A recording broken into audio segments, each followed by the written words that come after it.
Dami na ano eh, dami nila. Ano? Ang ganda ng ano nila, ano? Itong ano to, di ba bili? Hindi yan. Puro Ha? ano yan. Yan, magkabayan dito, mountain wear, ang 70% yan magkabayan. Yan. Yan, magkabayan, sila. Yan. Saan yan? Ang kapal? Mahal. Kano? 40?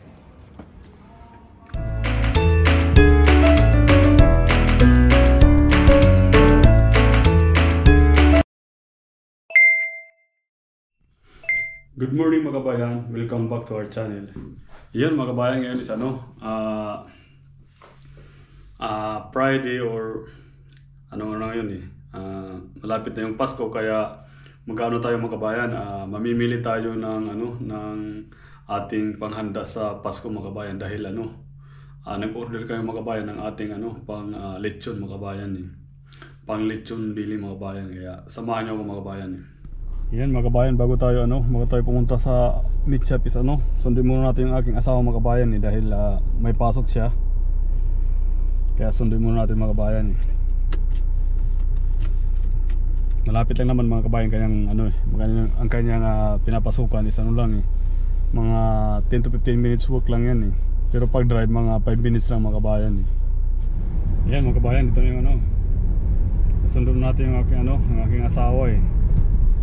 Tapos ngayon pupunta na tayo ng mga kabayan, pupunta na tayo ng meat shop mga kabayan para i-pick up yung aming order mga kabayan. Kasi yun nga, malapit lang naman dito mga kabayan kayang trabaho eh. Malamig lang maglakad kaya kailangan sinusundo natin mga kabayan eh. Saka wala rin naman tayong paso kaya nakakasundo tayo mga kabayan eh. So, may time tayong magsundo ngayon eh. Ayan mga kabayan, dito tayo sa malapit na tayo sa ating pupuntahan na butcher mga kabayan. Kasi dito mga kabayan ngayon, dahil nga magpapasko, kailangan ka mag-order o mag-advance order ng meat. Katulad sa atin kasi, hilig natin ng lechon pag mga Pasko, kaya mag-lechon bili mga kabayan. Para at least parang nasa Pinas lang tayo pag magkapag-lechon tayo para sa Pasko yan mga kabayan. Kasi mga kabayan kami, yung family na asawa ko is kami lang mga kabayan. Kaya yung lulutuin natin is lechon pork belly mga kabayan. Maganda rin mga kabayan dahil hindi naman mahirap dito mag-lechon dahil ilalagay lang natin sa oven. Makakapag-lechon na tayo mga kabayan. Kaya yun, hindi mahirap eh. Hindi katulad sa atin na talagang iikot-ikot. Pero mas masarap yung ginawa sa mga kabayan sa uling.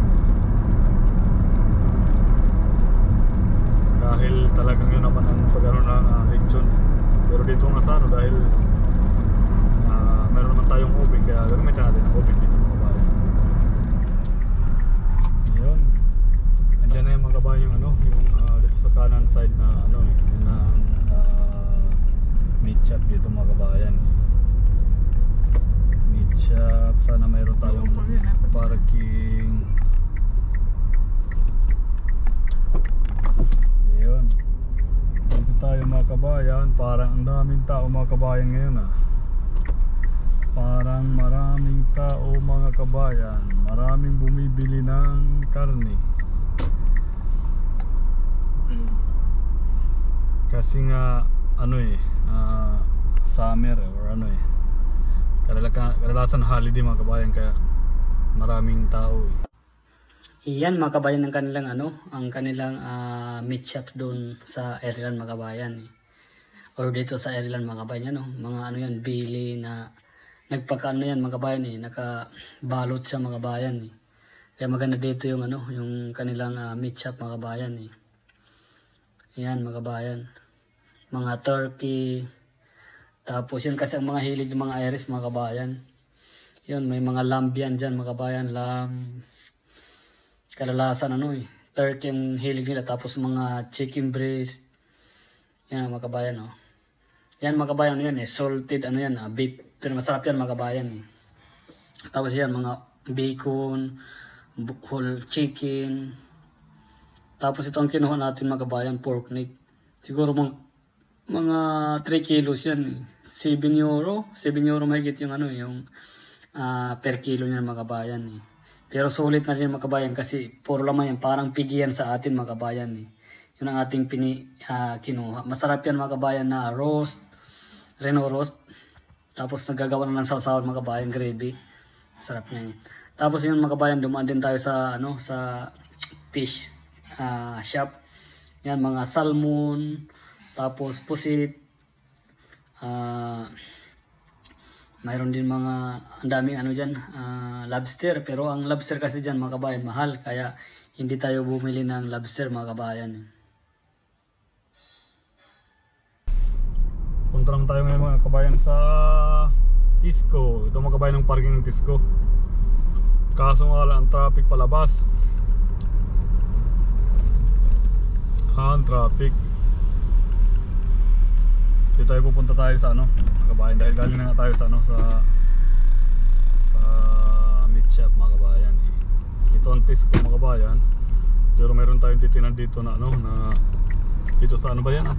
Tawag na sa it's an mountain wear pala, mountain wear eh. Tingin tayo ng sapatos mga kabayan na waterproof eh, mga ganay, mga pang fishing mga kabayan. So mayroon dito ano eh, mayroon dito mga sale mga kabayan. Tingnan natin kung nandiyan pa eh. Sinunod karaan nandun yun eh. Pero kasi hindi lang kami sigurado kung anong size kaya yung dalawang isip kami bilhin eh. Ngayon alam namin kung anong size. Tingnan natin ulit mga kabayan.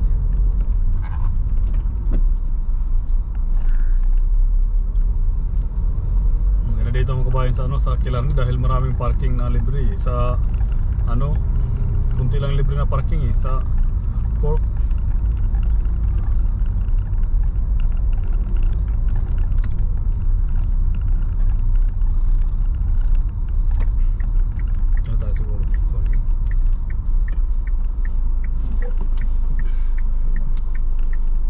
Dito na tayo mga kabayan, nag-ano na tayo ng parking.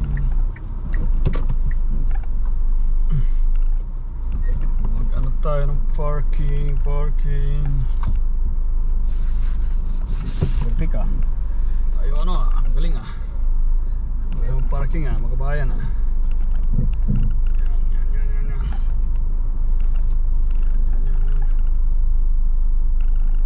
Yan, nag-parking din tayo mga kabayan. Yan. Tingnan tayo ng sapatos mga kabayan. Yan mga kabayan, dito mountain wear, 70% yan mga kabayan. Yan. Itong titingnan natin mga kabayan. Ito yung asawa ko mga kabayan. Ganun siya eh. Tapos mayroon dito mga yan mga kabayan, sale. Yan. Saan yan? Ang kapal? Mahal. Kano? 40? 70% oh. 70% ang dito mga kabayan. Yan o. Hindi mo na rin pinagkalusa ko. Yan yun, yung sapatos natin titingnan mga kabayan. Yan o. Mga sapatos na maganda to eh. Maganda itong mga sapatos na to eh. Yan o. Parang sinasabi. Mahal ah. Mahal pa rin pala. Fine. Yan mga kabayan, dito na tayo magka-uwi. So nabili natin doon sa ano mga kabayan sa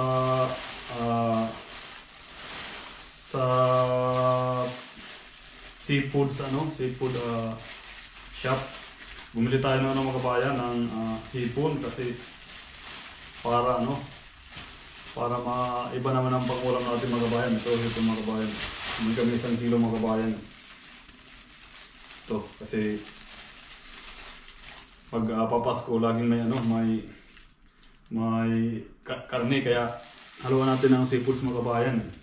Maganda to pang sigang mga kabayan eh. Tapos mga kabayan, meron tayong meron din tayong squid. Pusit mga kabayan. Yan. Ganda pa naman ng size nito mga kabayan kasi ano eh, maganda to pang ano, pang adobo mga kabayan. Tapos mga kabayan, ang ating biniling ano doon sa meat shop is ano, tama mga kabayan sa ano, pigi. Pork neck yan dito mga kabayan. Ito masarap to pang roast or kahit anong luto mga kabayan to. Isang buong ano nito eh. Isang buong ano eh, kilo eh.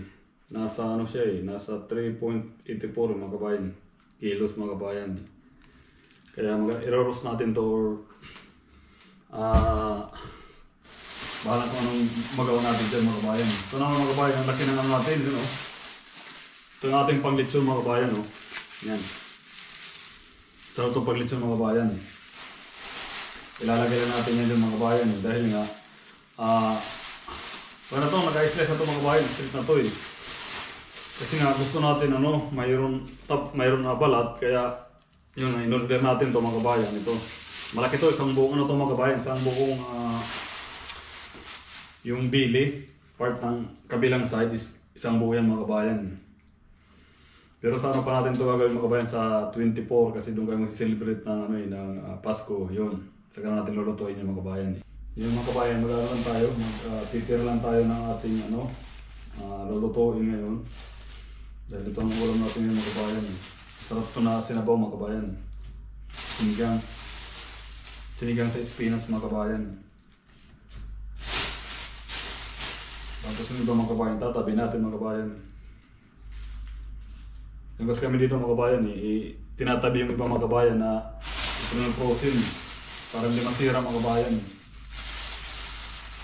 Wala na lagi naka-frozen yung ating ano, mga pagkain.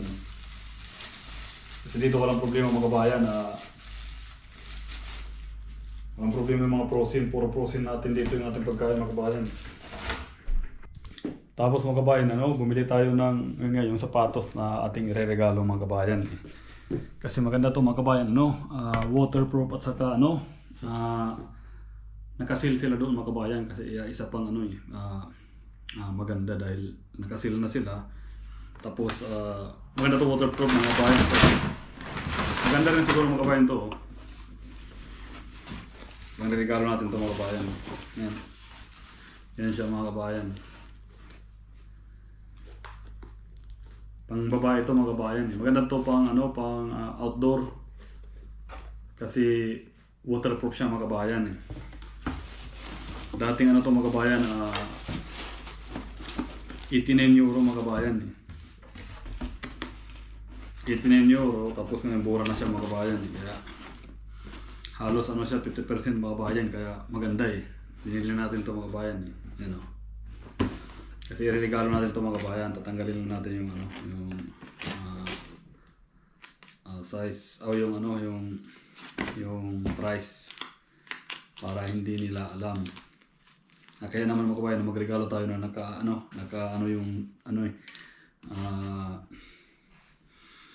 price mga kabayan. Tapos mga kabayan, yun. Ito mga kabayan, bumili rin tayo ng jacket mga kabayan, paglamig mga kabayan eh. Kasi yun ang kailangan ko rin dito eh. Maganda to mga kabayan, trinay ko ang lamig eh. Ang init mga kabayan ito. Ang loob is maganda din to mga kabayan kasi 109 to mga kabayan, regular price. Halos 70%. Kinuha ko na. Yun lang, 100 euro mga kabayan, 109 is nasa na yan. Siguro nasa 6,000 na to sa atin mga kabayan. Pero sulit din kasi nga, pang matagalan na ito na gamit mga kabayan eh. Saka dito kasi kailangan mo talaga ng panglamig. Kasi hindi ako gaano mahilig ng mga kapal. Kung napapansin nyo, yan ang ko lang ang ginagamit. Kaya ito nang binili natin mga kabayan. Magamit natin ito mga kabayan. Ganda rin ito mga kabayan. Mahilig ako ng ganitong color eh. Yung clean lang mga kabayan. Yan o. Clean lang siya mga kabayan. Tapos mga kabayan, siyempre, ito para naman sa asawa ko ito mga kabayan. Regalo ko lang sa kanya mga kabayan kasi nga bumili rin ako. Kasi kailangan pag bumili ako, kailangan meron din sa asawa mo. Kaya pinapili ko lang din siya mga kabayan. Ganda din ito mga kabayan, no? Mahal din ito mga kabayan. Yung regular price niya is 89. Ito mga kabayan, sa Mountain Wear ito mga kabayan eh. Mountain Warehouse pala, Mountain Warehouse. 89 na ito mga kabayan, nasa mga 4,000 or 5,000 na ito mga kabayan eh. Regular price, eh yung Philippine Mahay mga kabayan.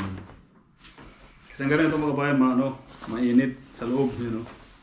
Mainit ang loob nito, kaya sinulit na natin bumili mga kabayan. Yun lang muna, yun lang ating binili mga kabayan eh. Kasi nga, lumirso na kami doon sa sa Mountain Warehouse, tapos yung nga sale, kaya napabili na tayo mga kabayan. Yun lang muna yun lang muna ang update natin dito sa mga kabayan sa sa buhay OFW sa Ireland mga kabayan. Kaya sa mga bago pala sa ating channel, please like at subscribe. Papindot na rin bell button para kang update sa ating mga video. Maraming salamat mga kabayan.